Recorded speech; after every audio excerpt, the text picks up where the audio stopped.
God is the Big Bang. Number 7. Before we begin what's present in this line of reasoning, please note these 5 points I'm going to point out for you. First, we are talking about the 12 points that prove Christianity is true. First, we are talking about the 12 points that prove Christianity is true. First, we are not suggesting that the above points are true by definition. Most of these points are premises that need to be justified by evidence. For example, point 3 claims it is true that the theistic God exists. That claim isn't true just because we say so. It needs to be backed up by good evidence, by good reasons. We'll give those reasons. Second, notice that we are starting at a point of complete skepticism. That is, we are starting with the person who says he doesn't even believe in truth. We need to start there because if it is prevailing view of the culture is right, that there is no truth, then it can't be true that a theistic God exists or that there is a true word from that God. However, if there is truth, then that truth can be known.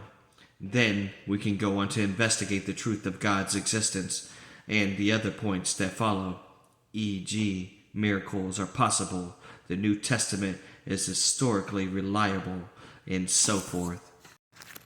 Third, if this line of reasoning is sound, and that's a big if, that we will attempt to show its necessities and disproves other religions where they differ from the Bible. This sounds incredibly arrogant and presumptuous, but we'll address that later. This would not mean that all other religions are completely false or that they have no truth. Nearly all religions have some truth. We are simply saying that if the Bible is true, then any specific claim that contradicts the Bible must be false. For example, if the Bible is true and it says that there is a God beyond the universe who created and sustains the universe, theism, then any claim that denies theism, e.g. atheism, must be false. Likewise, if the Bible is true and it claims that Jesus rose from the dead, then the Quran denial of that fact must be false. By the way, the reverse also could be true. If the evidence showed that the Quran was true, then the Bible would be false wherever it contradicted the Quran. Fourth, we give evidence for Christianity because we ought to live our lives based on truth.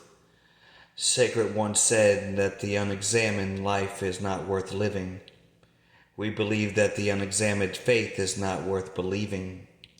Furthermore, contrary to popular opinion, Christians are not supposed to just have faith. Christians are commanded to know what they believe and why they believe it. They are commanded to give answers to those who ask and to demolish arguments against Christian faith. Since God is reasonable and wants us to use our reasons, Christians don't get brownie points for being stupid. In fact, using reasons is part of the greatest commandments, which is according to Jesus, is to love the Lord your God with all your heart, with all your soul, and with all your mind. Finally, we are often asked, if Christianity has so much evidence behind it, then why don't more people believe it? Or answer, although we believe the evidence we're about to present shows that the Bible is true beyond a reasonable doubt, no amount of evidence can compel anyone to believe it. Belief requires assent not only of the mind, but also of the will. While many non-Christians have honest intellectual questions, we have found that many more seem to have voluntational resistance to Christianity. In other words, it's not that they don't have evidence to believe it, it's that they don't want to believe it. The great atheist Friedrich Naskabukabaka exemplified this type of person. He wrote, if one was to prove this God of Christianity to us, we should be even less able to believe in him.